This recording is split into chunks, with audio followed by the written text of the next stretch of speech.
Welcome to the 10-minute series of videos related to competency-based programs. My name is Madeleine Bazurgi from the Office of Academic Development at Dawson College, and I'm pleased to present competency-based programs in under 10 minutes, designing with objectives and standards.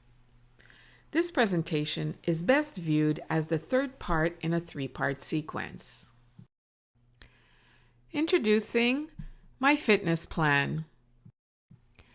With the aim to lead a healthy lifestyle and the goals to be fit, to eat well, and manage stress, the personal fitness plan will be based on objectives formulated by the fitness experts as well as on standards, not of excellence or mastery, but appropriate to someone starting off their fitness journey at an entry level, for a novice such as myself. For college programs, all the work prior to reaching this point is the responsibility of the Ministry of Education of Quebec. Colleges base their program and course design on the objectives formulated in the Ministerial Devis, on the standards for pursuit of university studies or for an entry level in an occupation, on the aims and goals of the program and of college education, and finally, on the common competencies. The approach to designing this fitness plan is similar to that of designing a course based on competencies formulated as objectives and standards. The difference being that a course is part of a coherent program, so I would probably not design it on my own. I would be collaborating with other faculty on creating meaningful links between my course and the other courses of the program, all the while ensuring the development of competencies expressed as objectives and standards. I think I have everything I need to get started with my fitness plan. I know what my objectives are. I know the standard for entry level to a lifetime of fitness, meaning I have a means to attest to the achievement of those objectives with the performance criteria stated. And I know how, pardon the pun, the competency will be exercised. But what is the competency? If you recall from the last presentation, a competency statement is also an objective. It's an objective of all my objectives, a meta-objective. How about we try this? The competency is to exercise good lifestyle habits. In order to exercise good lifestyle habits, I will need to meet all the objectives at the established standard. Now I have everything I need to develop my plan. The end. No, just kidding. What I meant to say is that we will design this fitness plan backwards, starting with the end. This is also known as a backward design approach in course and program design. It is similar to a top-down approach where we look at the big picture first and then fill in the details. In case you haven't already noticed, I've been working this example backwards from the very beginning, from aims to goals, to objectives to outcomes. I started by determining the desired outcomes based on what the fitness experts suggested my objectives should be. As a next step, I will design the final assessment based on those desired outcomes. There will be 4 components at the end of the training program that will assess whether I've met the outcomes I have set for myself. There will be an aerobic component where I can choose the aerobic activity I want, a strength test. I will weigh myself, and I will take a blood test. Since the performance criteria relate more to progress and adjustments, I will be measuring strength, aerobic capacity, and weight before I start the program, and then again at the end of the program.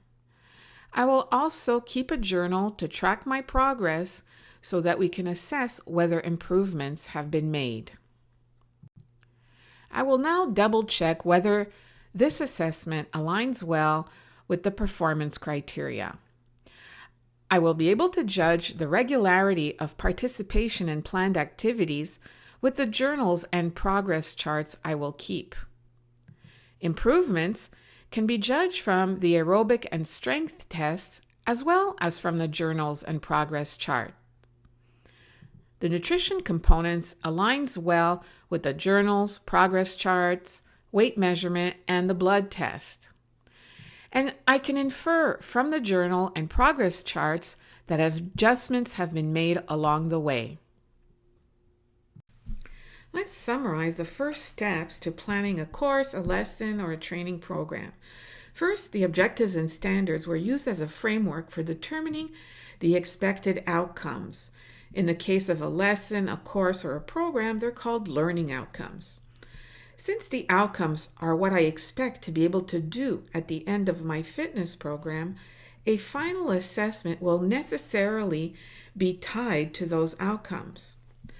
I then did a double check to ensure the alignment between the assessment and the performance criteria. All I need to do now is to establish the conditions for success on the assessment in order to infer that I have achieved that competency. If all of these components are aligned, then the final assessment allows me to attest to the achievement of the competency, that I'm able to exercise good lifestyle habits, of course, at an entry level to the fitness world. Working backwards, I can now plan fitness activities that would lead me to these expected outcomes. I will keep in mind the outcomes that were developed based on the objectives and standards as I build my day-to-day lesson plan. The example demonstrates how the assessment aligns with the outcomes that in turn align with the objectives and standards.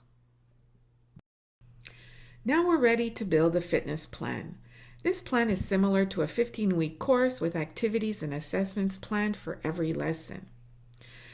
Some people would say that the objectives described by fitness experts, or in the case of college programs by the ministry, are very vague. They are not vague. They are general. They are written in a general fashion so that they can be applied across a range of different situations or different fitness plans or models. As a fitness planner or teacher, I will elaborate on these general objectives and standards in order to create my daily activities. In fact, if my learning outcomes subsume the objectives and standards, I can base my planning solely on those expected outcomes. When we develop a course, we need to go from those general objectives to the more specific objectives. In other words, making those general objectives operational. We now need to write learning objectives. In this analogy, the learning objectives will be my personal activity to-do list. In the literature, you will often find that the learning outcomes and learning objectives are used interchangeably, but there is a difference. Learning objectives relate to what a student will learn, and the outcomes with what the student should be able to do with what they've learned.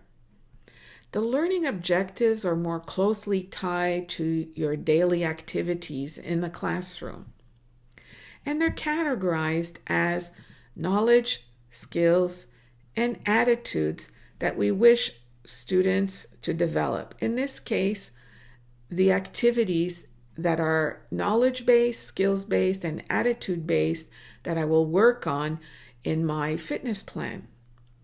These specific objectives will be used to drive what we call content.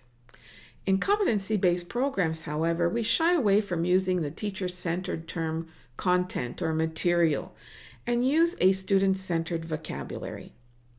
You may pause the video if you wish to read these more closely. It's important to note that another person with the same devis, with the same set of objectives from experts, may write other learning objectives. Instead of swimming in order to be physically active, dance would be the exercise of choice. And the way objectives 3 and 4 are interpreted in a First Nations community may inspire different specific learning objectives. The analogy can be extended to college programs. Each college in the network interprets the ministerial devis according to their own context, such as the local conditions, the expertise of the faculty, and perhaps suggestions from advisory groups. They must all, however, commit to developing the competency by helping students meet the objectives and standards elaborated in the devis. The next step in program design would be to organize lectures, labs, exercises, and assignments to develop the knowledge, skills, and attitudes students will need in order to meet the objectives. We went from aims, goals, objectives, and standards to learning outcomes in their assessment, and then to the specific learning objectives. These will now guide the development of the weekly activities of my fitness plan or of your course. In the next steps in the planning process, we include the development of assessments and learning activities, but these are beyond the scope of this presentation and will be addressed in another video. We will leave this presentation without the complete fitness plan for convenience sake. But what my next steps are to work with the specific learning objectives to develop knowledge, skills, and attitudes in the 4 categories, all the while keeping an eye on the desired results, the end of training period outcomes. I will also develop a set of outcomes or milestones for midway through the training period, and why not, for each week so that I can monitor my progress and make adjustments. We saw that the desired results at the end of my 15-week plan are called outcomes. In the case of a college program, the outcomes are called learning outcomes. They are the results of learning. You can have unit level outcomes, lesson learning outcomes, even midterm learning outcomes if you so wish. And these are in addition to the course learning outcomes. When the learning outcomes are at the end of a program, they are packaged in what we call an exit profile. The exit profile also guides the development of course activities. We will cover this in another presentation. Well, I feel stronger already. At the end of this 15-week fitness plan, I will continue to master the knowledge, skills, and attitudes I've developed in order to reach my goals, to be fit, to eat well, and to manage stress. Thank you for your attention and stay tuned for the next presentation.